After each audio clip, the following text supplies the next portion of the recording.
Hello, everyone. Today is day 2 of our series on the 9 emotions that we deal with.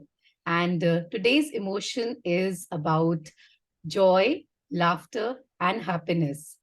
I am happy to have Ms. Tanushree Nair on my podcast today, and we're going to have a very interesting session on how to deal with setbacks, how to improve our happiness quotient, how to basically build solid, happy organizations and workplaces. So, welcome, Tanushree. Happy to have you here. Thank you so much, Mega, for having me here. And I love the series that you are working on. And I think you picked me up for a very good one. Usually, people pick me up for a very difficult Navarasa. And I feel happiness is one thing which, though we find it is very easy or simple, it's not as simple as it looks. True, true. Thank you so much for inviting me. And just for the benefit of the audience, let me also tell that today's color associated with the today's is yellow. So that's why both of us are twining in yellow. So it gives a little more energy and warmth to the entire show as well. So, Yes. Anu, before we start, tell me, how do you help corporates and what is the work that you do, and something about your journey? Sure. Megha, I started off as in my career started off as an IT corporate, as in IT corporate as a software developer, and I have been almost working for a decade in IT corporate. And then in 2011, I moved towards my social entrepreneurial venture called Karashil, that was working on upcycling used denims. And that was the second decade. I think that was one pivot that, and a very unlikely pivot that I had in 2011 after a decade of IT corporate. And that is where I think I indulged myself thoroughly in things that I really wanted to do, things that were really close to my heart, issues that were very close to my heart. And one of them was environment friendliness or sustainability as a topic. And I was lucky to be able to work and do a venture to bring that part out in me. And over these 2 decades, there were a lot of things that I have seen, been through, and experienced. And I realized that now is the time. So this was my next pivot that I had. And today I work as an energy mindset coach. And I'm an author of the book Bring Out That Red Lipstick: How to Harness the Superpowers of Feminine Energies for Success, Well-being, and Harmony. Wow. The two pivots actually helped me get where I am today. Definitely. I think congratulations on your book. And I really like the name. And I really like to wear red lipstick. So I think that's really sweet. And yeah, of course, doing what we love and also enabling people to do what they love is a big transformation. And I recently read an article about you also on LinkedIn about how you pivoted. It was captured by another organization. So congratulations to you for making these successful pivots.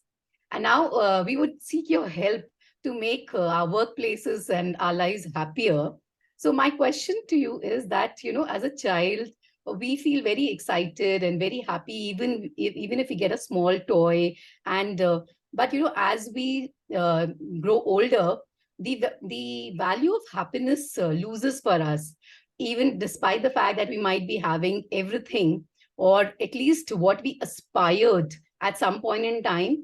We are not a happy human being. We are always wanting more and more and more. So why does this transition happen? Your question itself had the answer, Megha. Okay. And let me bring to your attention what it was. You said that we always want more and more and more. Whereas as a child, the moment we used to get anything, we were very happy. We were very satisfied. We had a joy in our heart that we got something. And that something didn't have a big definition, it didn't have a big expectation, it didn't have a big milestone attached to it.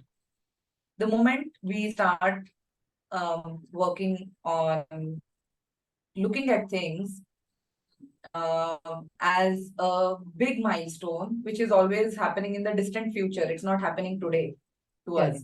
We start attaching a lot of expectations that one day I will be happy. One day I will have so and so thing that will make me happy. And one day when I have all those things, that is happiness. Yeah. So one is the condition applied to that expectation itself, and the expectation itself, which is always seen in the near future. It's never happening in the present. It's not happening right now with us. Whereas as a child, whatever we got in our hand at that point of time, we enjoyed what we had. We loved that somebody bought us a gift, and that gesture itself was good enough. As we grow and become adults, and as we get conditioned with the, through our peers, our social conditioning that happens through our parents and teachers, and maybe, even colleagues, and the lifestyle that we start looking at things, those expectations start becoming a little bit larger, until the time that we don't realize that we have to start enjoying it at this moment rather than waiting for in the future. So I think, and I think this is what even my father keeps telling me, that the more your expectations are, the more distant your success is. True. And we don't enjoy what we have right now, and that's why happiness, just misses you by a second. Sure. So I think happiness becomes elusive because, we are not living in the present. We are focusing too much on the future goals, future things, yet to happen things, and unable to enjoy what we actually have. And there may be a lot of things that we actually have earned through our hard work. So if you're not crediting ourselves to what we already have, then happiness and joyfulness will always be a thing of a future for us. So True. so this gives me, next question should be, how do we remain happy and enjoy the process of achieving our goals? Like you rightly said, that goals are obviously, being for working professionals and for founders, it's very important to have goals and milestones, but not being fixated on the goals. But how do we enjoy the process? What are your techniques, tips, practices? Tell us more about that. I believe that before a goal, you should always have an intention.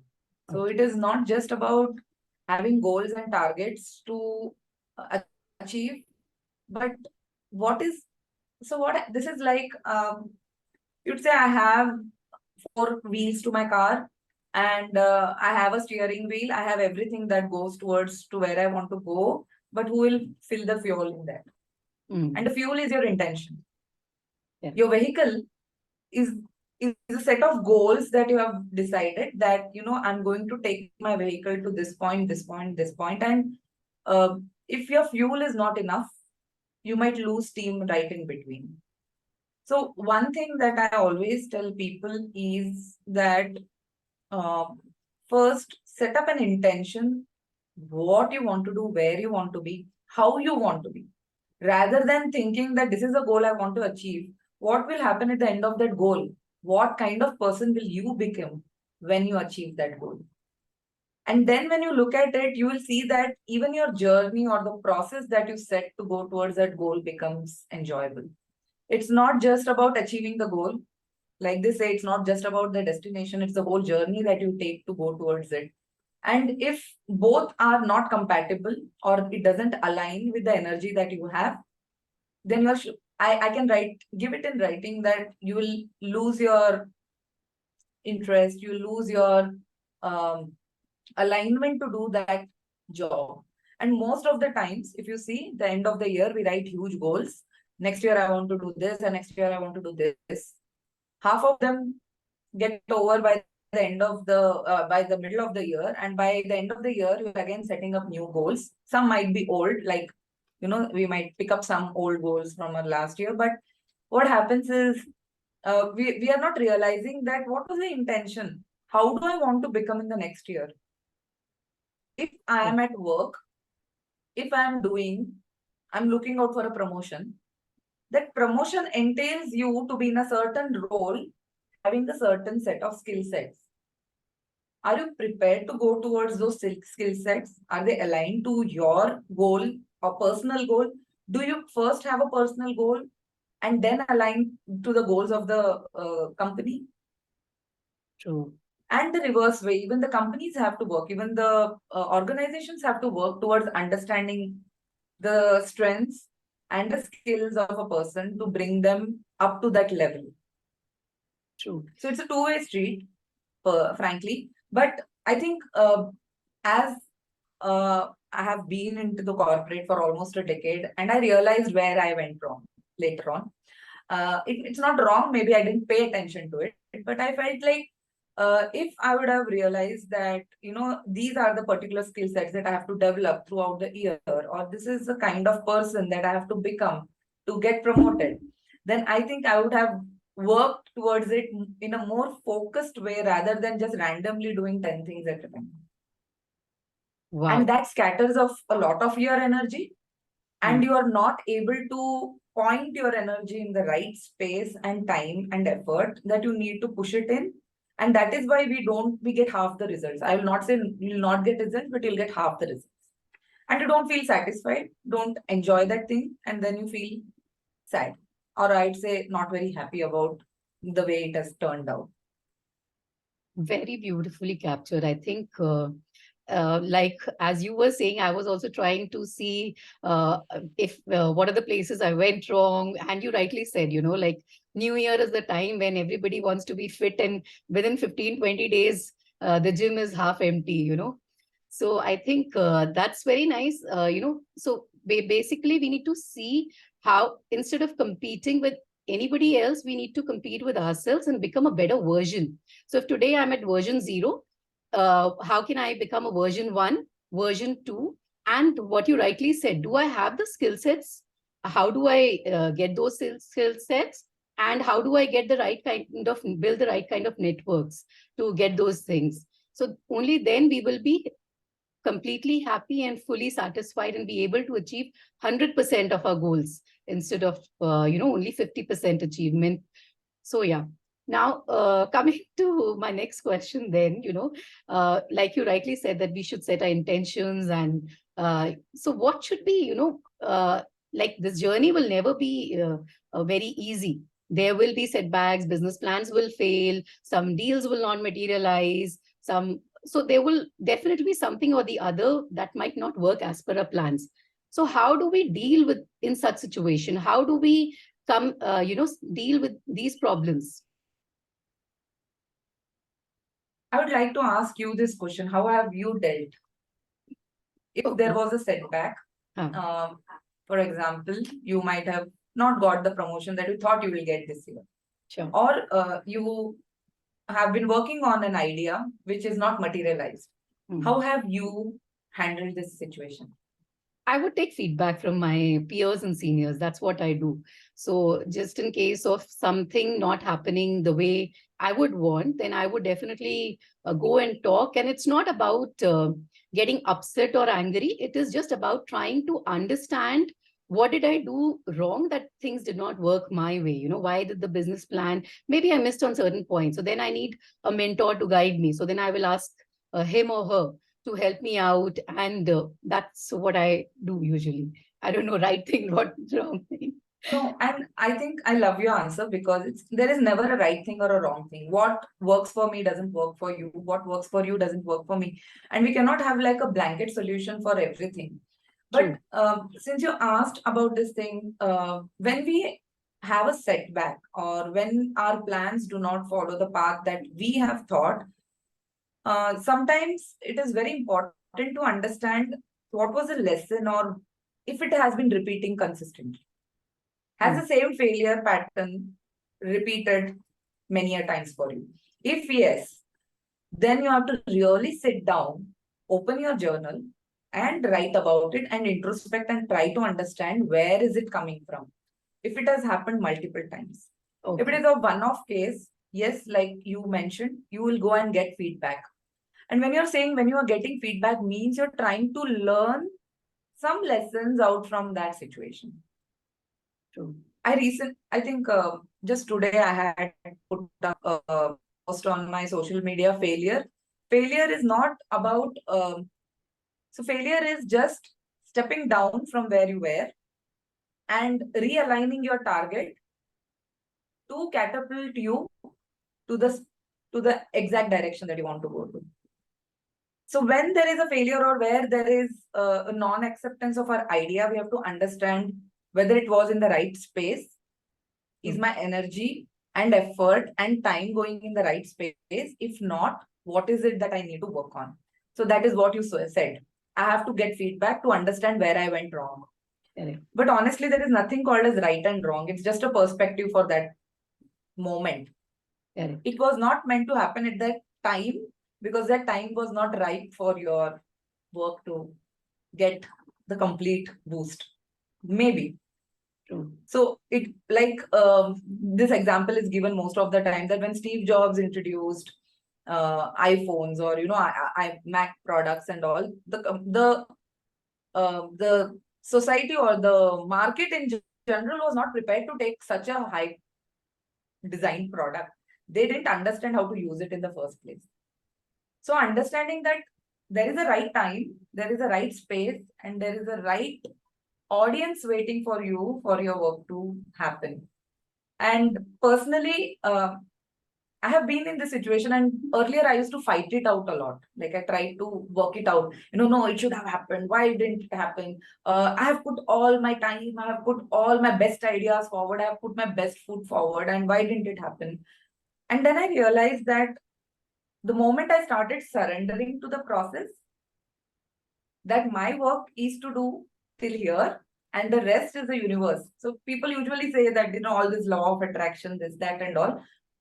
I do believe it, but I also believe that there is no replacement for the combination of your hard work, your smart work, your energy, and the right time when that energy will bloom. True. True. And there are 12 laws of universe. So only one law of attraction won't work for you. Wow. You need to have in tandem multiple laws working for you to manifest the kind of result that you want to manifest. And that is the reason why I told, have you ever thought about what kind of person you would like to become when you set that goal? Because that would come as a higher level as an intention for you. And then you can think about the goal part. Yeah. Because only when you know where you want to reach and which mountain you want to go and put your flag up there saying that I've conquered this mountain.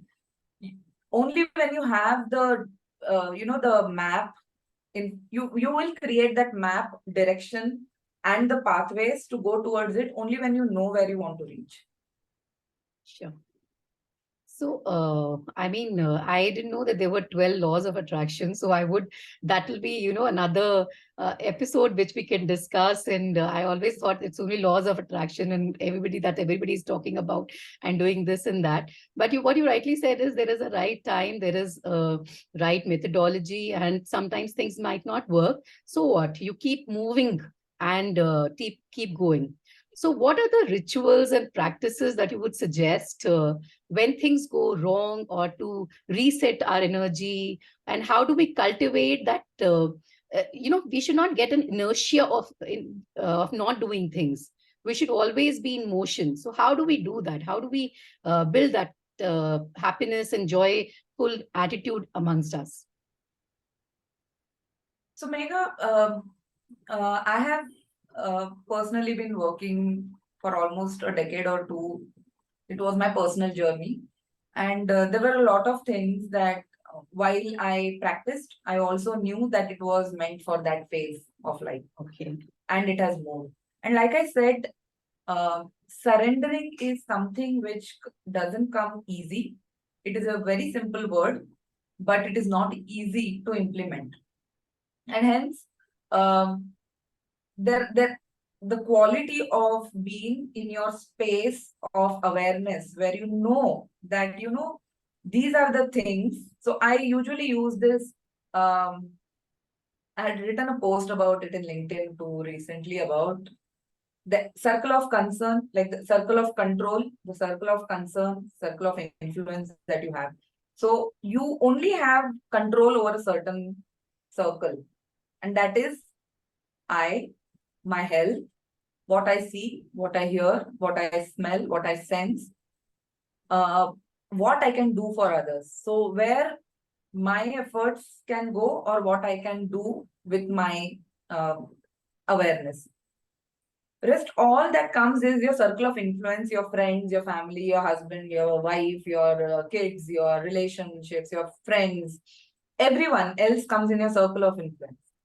And there is a certain circle where you can't do much about it. The weather changed today. There was a flood, there was an earthquake. The political situation of Ukraine is like this, and I really want to do something about it, but I can't do anything about it. So there are things that you can decide that, where to put your energy in. Should it stay in your circle of control, or if you're going to, push it out of the circle of control, you're going to see that your energy is going to get depleted very soon. And what a simple thing is required is, so this is my personal quote: the beginning and end of any transformation is self-awareness. And that is where I begin with. So I remind myself of this quote again and again, that whenever there are things that go out of my hand, which I know I have no control on, that is the time I just have to stay put.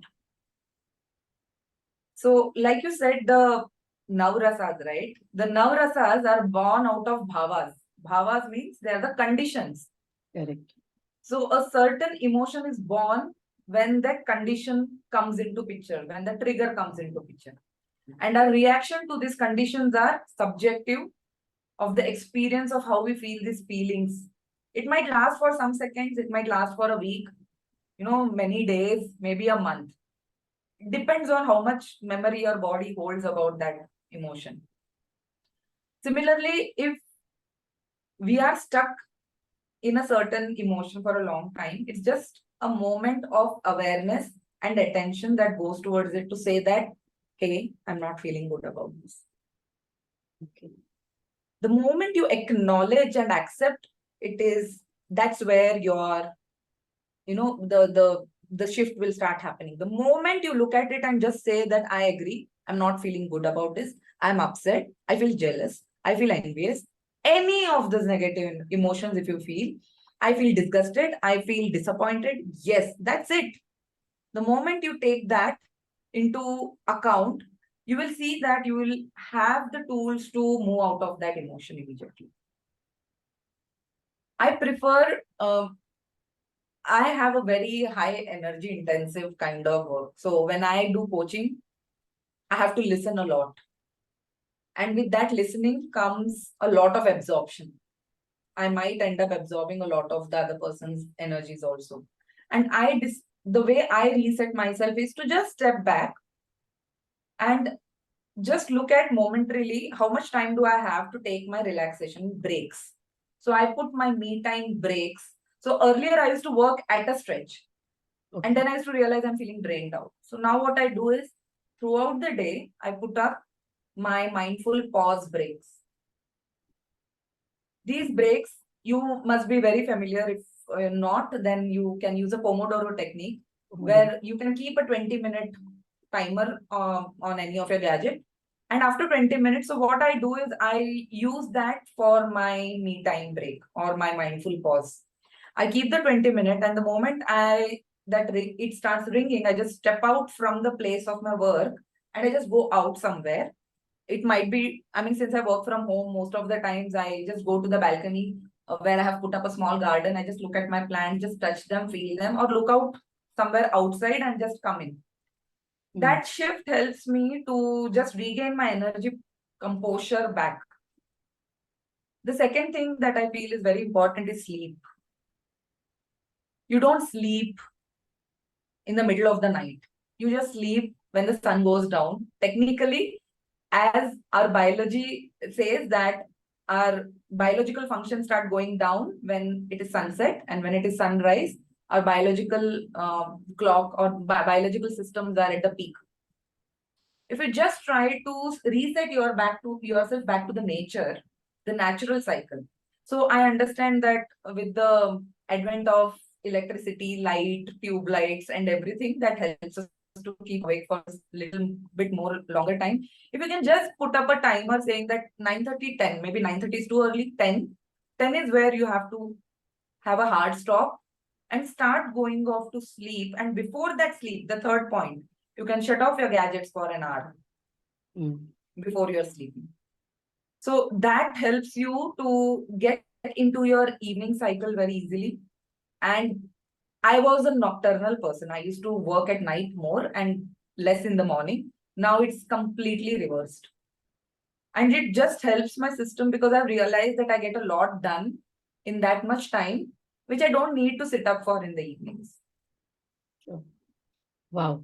That's actually, whatever you are saying today and the techniques that you are telling, it's all music to the ears. And the way you have encapsulated how do we handle our happiness. And, what you have told today is that happiness is totally in our control. Let's not give the levers to any situation or surrounding or people. And whenever, and obviously since we are human beings, we are not like saints who will not be attached.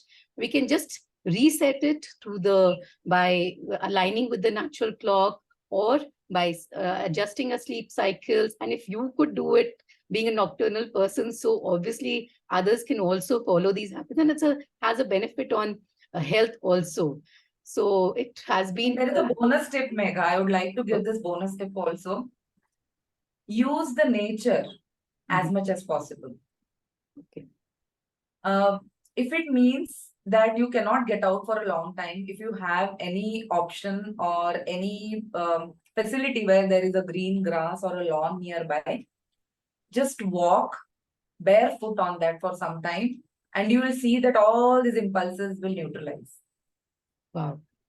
All the stress that you carry in your head will just go down your foot, ground. The earth is a very powerful grounding element. And the moment you we don't know how to let go, or people just talk about surrendering, letting go, and they don't know how to do it. But this is a very simple scientific way, and it's a spiritual science that when you walk barefooted on soil or earth or sand, any natural element or grass, it will immediately pull out the unwanted energy or the negative energy and ground it, making you feel more lighter. So during the day, if you don't, if you have an option where you can walk on barefoot on earth or grass, just take that opportunity to do it. Definitely, definitely. It has been an amazing session, and I'm sure people will benefit a lot out of it. I will also put my thoughts on the version one that I want to create. And I'm sure the next time we speak, you will get to see those changes. And I'm really, glad that you came here and you shared your learnings with us. And I'm sure the people who are listening to this show will benefit. Thank you so much, Tanu. Thank you for your time. My pleasure, Megha. Thank you so much for having me. Thank you.